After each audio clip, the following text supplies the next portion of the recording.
Kami dari kelompok A akan membahas tentang Sistem Informasi Manajemen pada Terminal Bekasi. Kelompok A terdiri dari saya sendiri sebagai ketua kelompok, yaitu Gloria Aryani. Lalu yang kedua adalah Raden Firdi Priai. Lalu selanjutnya adalah Sri Ripka. Lalu selanjutnya lagi ada Dwi Ayu. Pembahasan pertama akan dibuka oleh saya sendiri, Gloria Aryani Asenita, yang akan membahas tentang profil Terminal Kota Bekasi, serta visi dan misi Terminal Kota Bekasi. Lalu selanjutnya akan dibahas oleh rekan saya, Raden Firdi Priai, yang akan membahas tentang layout terminal, serta sirkulasi terminal, dan juga jumlah armada yang ada di Terminal Kota Bekasi. Lalu selanjutnya akan dibahas oleh rekan saya, Dwi Ayu, yang akan membahas tentang fasilitas, admin, serta implementasi yang ada di Terminal Kota Bekasi. Dan yang terakhir akan dibahas oleh rekan saya Lastri yang akan membahas tentang pelayanan tiket dan kesimpulan serta saran yang ada pada tema kali ini. Profil Terminal Kota Bekasi. Pada saat ini, Kota Bekasi memiliki satu buah terminal di Kelurahan Margahayu, Kecamatan Bekasi Timur, dengan luas lahan sebesar 1,3 hektar. Terminal tersebut memiliki skala pelayanan angkutan publik (KOASI) atau kita sebut Koperasi Angkutan Bekasi.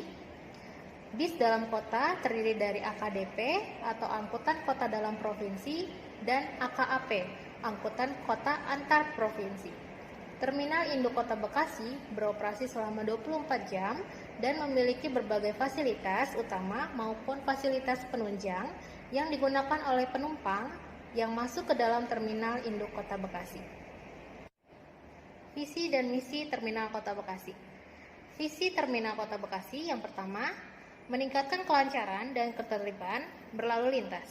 Yang kedua, meningkatkan kualitas pelayanan angkutan. Lalu yang ketiga, meningkatkan sarana dan prasarana lalu lintas dan angkutan jalan raya. Serta misi Terminal Kota Bekasi ialah: pertama, mewujudkan lalu lintas yang aman dan selamat. Yang kedua, meningkatkan kualitas pelayanan angkutan umum.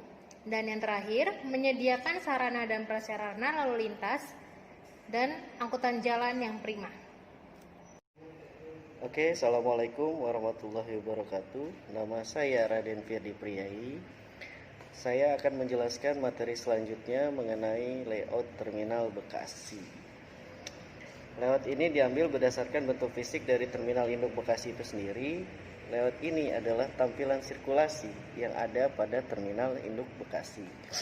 Bisa disimpulkan bahwa dari layout tersebut, pada Terminal Induk Bekasi terdapat 4 sirkulasi arah bus, dimulai dari arah masuk di jalur kedatangan hingga arah keluar di jalur keberangkatan. Atau bisa dikatakan bahwa terdapat 4 sirkulasi di dalam Terminal Induk Kota Bekasi, yakni yang pertama adalah yang dimaksud sirkulasi 1 adalah bus masuk ke dalam terminal melalui jalur kedatangan dan menurunkan beberapa penumpang di jalur kedatangan. Kemudian bus langsung menuju pintu keluar dan tidak menunggu penumpang di dalam terminal.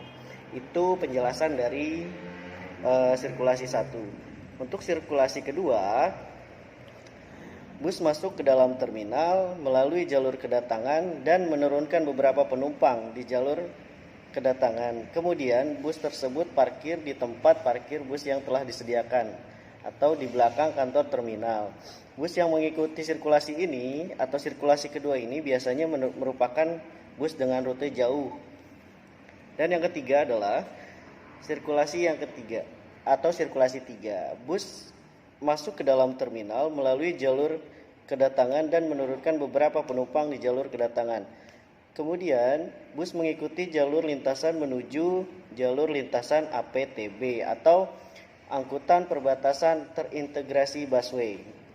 Untuk selanjutnya, menaikkan dan menurunkan penumpang di halte yang telah disediakan. Untuk sirkulasi yang keempat adalah kendaraan masuk ke dalam terminal melalui jalur kedatangan dan menurunkan penumpang di jalur kedatangan. Kemudian, kendaraan melalui jalur lintasan langsung masuk melalui jalur keberangkatan. Pada jalur ini, biasanya digunakan oleh kendaraan yang langsung melanjutkan perjalanannya tanpa beristirahat seperti angkutan kota atau angkot dan elf. Beberapa angkot dan elf berhenti untuk menunggu penumpang pada jalur keberangkatan dan luar terminal. Di dalam 4 sirkulasi tersebut masih terdapat beberapa kendala, yaitu yang pertama, tidak adanya cross-check data mengenai jumlah bus yang masuk ke dalam terminal dengan data sekunder yang dimiliki. Padahal cross-check ini berfungsi agar kinerja terminal tidak terhambat dengan banyaknya jumlah bus yang masuk ke dalam terminal. Dan di Terminal Induk Kota Bekasi sendiri belum mempunyai SOP, standar operasional prosedur. Atau kita bisa disimpulkan atau kelompok kami dapat menyimpulkannya pada persentase di slide 6. Dan di Terminal Induk Kota Bekasi mempunyai juga standar operasional. Hal ini merupakan hal-hal atau langkah-langkah yang harus dilakukan sesuai dengan aturan yang berlaku agar terjaminnya keselamatan serta keselamatan dari operasional yang dilakukan. Dasar hukum dalam pembuatan SOP adalah yang pertama, Undang-Undang Nomor 22 Tahun 2009 tentang Lalu Lintas dan Angkutan Jalan. Yang kedua, Peraturan Pemerintah Nomor 79 Tahun 2013 tentang Jalan Raya Lalu Lintas dan Angkutan Jalan. Yang ketiga, Peraturan Pemerintah Nomor 74 Tahun 2014 tentang Angkutan Jalan. Dan yang terakhir, Peraturan Menteri Nomor 132 Tahun 2015 tentang Penyelenggaraan Terminal Penumpang Angkutan Jalan. Berdasarkan wawancara dengan pengelola Terminal Induk Kota Bekasi ternyata belum memiliki standar operasional prosedur atau SOP. Hal-hal yang diatur dalam standar operasional SOP atau dalam standar operasional prosedur itu terdapat 8 poin. Di antaranya adalah yang pertama adalah SOP kedatangan angkutan umum. Salah satu contohnya adalah petugas mengarahkan bus AKAP atau antar kota antar provinsi masuk ke dalam terminal. Dan yang kedua, petugas pos pemeriksaan memberhentikan bus AKAP atau angkutan kota antar provinsi di depan pintu kedatangan dan lain-lain. Yang poin kedua adalah SOP mengenai keberangkatan angkutan umum. Salah satu contohnya adalah pengecekan kebersihan kendaraan. Dan yang ketiga, SOP standar operasional prosedur pengaturan lalu lintas di lingkungan kerja dan daerah pengawasan terminal. Contohnya melakukan tempat titik plot anggota. Yang kedua, pengaturan lalu lintas di pintu masuk terminal. Pada poin 4 selanjutnya, SOP standar operasional prosedur penataan fasilitas utama dan fasilitas mendukung. Seharusnya di Terminal Induk Kota Bekasi ada pendataan fasilitas utama dan fasilitas penunjang di dalam terminal. Yang ketiga, pengawasan fasilitas utamanya dan monitoring fasilitas utama, baik fasilitas utama maupun fasilitas mendukung. Dan poin yang kelima adalah SOP pengaturan parkir kendaraan. Contohnya adalah monitoring parkir kendaraan dalam kawasan terminal. Itu tidak dilakukan sama sekali di Terminal Induk Kota Bekasi itu sendiri. Yang keenam itu adalah SOP penyajian rute perjalanan dan tarif angkutan. Salah satu contohnya adalah menyiapkan informasi waktu keberangkatan bus dan atau pengawasan rute perjalanan dan tarif angkutan umum. Poin ketujuh, SOP pemungutan dan penyetoran penerimaan retribusi terminal serta pemanfaatan terminal dan fasilitasnya. Contohnya pendataan karcis retribusi. Poin ke-8 atau yang terakhir adalah SOP standar operasional prosedur penataan pelataran terminal menurut rute. Salah satu contohnya adalah mengarahkan kendaraan yang akan masuk ke jalur atau pengawasan pelataran terminal menurut rute tersebut. Oke, kita lanjutkan kembali untuk slide 7 dari presentasi kelompok A. Pada presentasi kami di slide 7 ini, saya akan menjelaskan secara singkat mengenai sistem operasional Terminal Induk Kota Bekasi. Di dalam presentasi kami menyatakan bahwa pegawai Terminal Induk Kota Bekasi memiliki 4 bagian khusus di kantor Terminal Induk Kota Bekasi. Antara lain, jumlah pegawai Terminal Induk Bekasi berdasarkan bidang pekerjaan. Bidang yang pertama adalah tata usaha dengan jumlah pegawai 2 orang. Lalu bidang operasional dengan jumlah pegawai 71 orang dan retribusi terminal dengan jumlah pegawai 20 orang. Serta kebersihan terminal dengan jumlah pegawai 6 orang yang ditotal menjadi 99 orang. Berdasarkan sistem operasional di Terminal Induk Kota Bekasi, jumlah pegawai yang ada cukup untuk mengatur kinerja terminal, terutama pada bagian operasional yang dibagi menjadi dua bagian, yaitu bagian yang berada di dalam terminal dan bagian lapangan yang tersebar di beberapa ruas jalan di sekitar terminal untuk pengaturan terkait operasi angkutan umum di jalan. Berikut penjelasan dari penjelasan dari slide 7 dan sekarang kita next ke slide 8. Pada presentasi kami di kelompok A, berdasarkan tabel slide 8 sampai dengan 10, diketahui bahwa jumlah AKAP antar kota antar provinsi yang beroperasi di Terminal Induk Kota Bekasi sebanyak 106 armada. Dan terdapat pula jumlah bus AKDP antar kota dalam provinsi yang beroperasi di Terminal Induk Kota Bekasi berjumlah 399 armada yang beroperasi dari Terminal Induk Bekasi ke tujuan maupun sebaliknya. Jika dikalkulasikan, total armada bus di Terminal Induk Kota Bekasi ada 505 armada bus.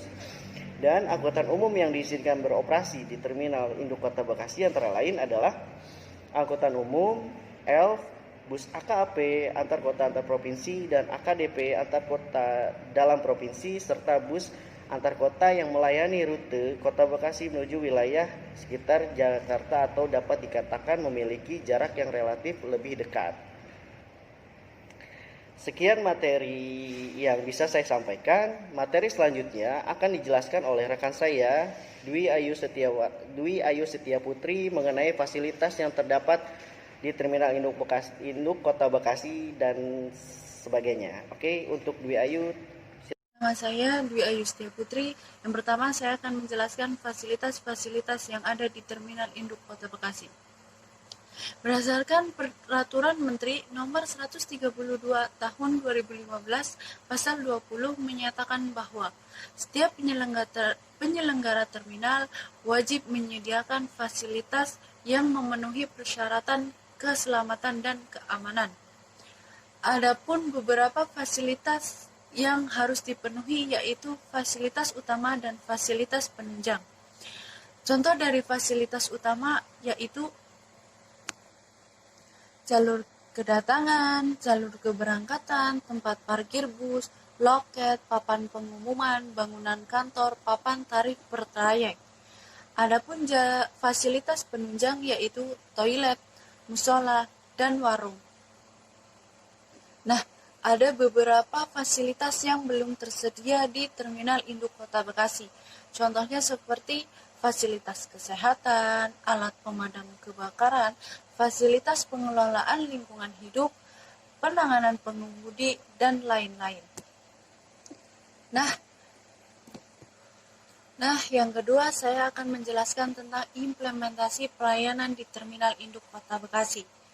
Berdasarkan Peraturan Pemerintah Nomor 40 Tahun 2015 mengenai standar pelayanan penyelenggaraan terminal penumpang angkutan jalan. Berdasarkan pasal tersebut, berikut beberapa indikator dan implementasi yang ada di Terminal Induk Kota Bekasi. Yang pertama ada pelayanan keselamatan. Pelayanan keselamatan terdiri dari lajur pejalan kaki, fasilitas keselamatan jalan, jalur evakuasi, alat pemadam kebakaran, pos, fasilitas dan petugas kesehatan, fasilitas perbaikan ringan kendaraan, informasi fasilitas keselamatan, informasi fasilitas kesehatan, informasi fasilitas pemeriksaan dan perbaikan ringan kendaraan bermotor. Yang B, pelayanan keamanan, fasilitas keamanan, media pengaduan keamanan, dan petugas keamanan. Yang C, pelayanan kehandalan atau keteraturan, jadwal kedatangan dan keberangkatan beserta realisasi penjadwalan secara tertulis, jadwal kendaraan umum dalam trayek lanjutan beserta realisasi jadwal secara tertulis, loket penjualan tiket, kantor penyelenggaraan terminal, ruang kendali, dan manajemen sistem informasi terminal, petugas operasional terminal. Yang D. Pelayanan keamanan, ruang tunggu, toilet, fasilitas peribadatan, ruang terbuka hijau, rumah makan, fasilitas dan penjaga kebersihan, tempat peristirahatan awak kendaraan. Yang E. Pelayanan kemudahan, letak jalur pemberangkatan dan kedatangan, informasi layanan, informasi lanjutan angkutan, informasi gangguan perjalanan bus. Yang ketiga, saya akan menjelaskan tentang administrasi. Yang pertama, melakukan pengarsipan. Dokumen ini berisi data kendaraan yang disertai dengan nama perusahaan, operator, dan pemiliknya, alamat perusahaan operator, serta penanggung jawab kendaraan di terminal induk Kota Bekasi. Yang B. Melakukan pendataan kendaraan. Pendataan kendaraan dilakukan untuk mengawasi kendaraan yang diizinkan beroperasi di terminal induk Kota Bekasi sesuai dengan ketentuan yang telah ditetapkan. Yang C. Melakukan survei statis. Survei ini dilakukan selama seminggu selama 12 jam. Kegiatan ini dilakukan dalam rangka sebagai pengawasan terhadap jumlah kendaraan yang beroperasi di terminal induk Kota Bekasi. Mengevaluasi jadwal perjalanan. Informasi ini selanjutnya dapat digunakan untuk mengevaluasi jadwal keberangkatan kendaraan yang menghasilkan dapat digunakan untuk perbaikan nantinya dalam operasi di terminal. Rem cek. Rem cek adalah pemeriksaan rutin. Di sini saya akan menjelaskan tentang pelayanan tiket. Kami mengambil contoh yaitu bus Prima Jasa. Ada beberapa pelayanan yang diterapkan oleh bus Prima Jasa. Salah satunya Prima Jasa dengan tujuan Bekasi Merak dengan jam keberangkatan 04.30 sampai 17.00 dengan harga 34.000 fasilitas AC. Yang kedua, Prima Jasa dengan tujuan Bekasi Bandung dengan jam keberangkatan 04.00 sampai 22.00 dengan harga 30.000 fasilitas ekonomi, dan jam 05.00 sampai 19.00 dengan harga 55.000 dengan fasilitas AC. Yang ketiga, Prima Jasa dengan tujuan Bekasi Garut dengan jam keberangkatan 04.00 sampai 16.00 dengan harga 40.000 fasilitas ekonomi, dan 05.00 sampai 19.00 dengan harga 55.000 fasilitas AC. Yang keempat, Prima Jasa dengan tujuan Bekasi Tasikmalaya dengan jam keberangkatan 04.00 sampai 19.00 dengan harga 45.000 fasilitas ekonomi, dan 05.00 sampai 19.30 dengan harga 62.000 fasilitas AC. Kesimpulannya adalah: 1. Terminal induk Kota Bekasi mampu menampung 106 armada AKP dan 399 armada AKDP. 2. Fasilitas yang belum tersedia di Terminal Bekasi yaitu untuk fasilitas utama: 1. Jalur kedatangan penumpang. 2. Pengenangan pengemudi. 3. Fasilitas pengelolaan lingkungan hidup. 4. Outlet pembelian tiket secara online. 5. Papan pengumuman. 6. Ruang penitipan barang. 7. Jalur evaluasi bencana dalam terminal. Untuk fasilitas penunjang yang belum tersedia yaitu: 1. Alat pemadam kebakaran. 2. Fasilitas bengkel. 3. Fasilitas kesehatan. Dan untuk yang ketiga, tidak adanya fasilitas pembelian tiket secara online. Untuk saran: 1. Seharusnya penyelenggara terminal membuat fasilitas yang berteknologi seperti e-ticketing dan serta pemesanan tiket secara online. 2. Melakukan inventarisasi ulang mengenai fasilitas utama dan fasilitas penunjang yang belum tersedia di terminal induk Kota Bekasi, sehingga dapat diketahui fasilitas yang dibutuhkan oleh penumpang yang ada di dalam terminal, serta pengadaan untuk fasilitas yang belum tersedia. 3. Seharusnya kebersihan di sekitar terminal Bekasi lebih diperhatikan. 4. Masih adanya preman yang mengganggu kenyamanan lingkungan terminal. 5. Pedagang kaki lima atau PKL yang masih ada di lingkungan terminal, di mana itu mempersempit dan menambah kepadatan di terminal.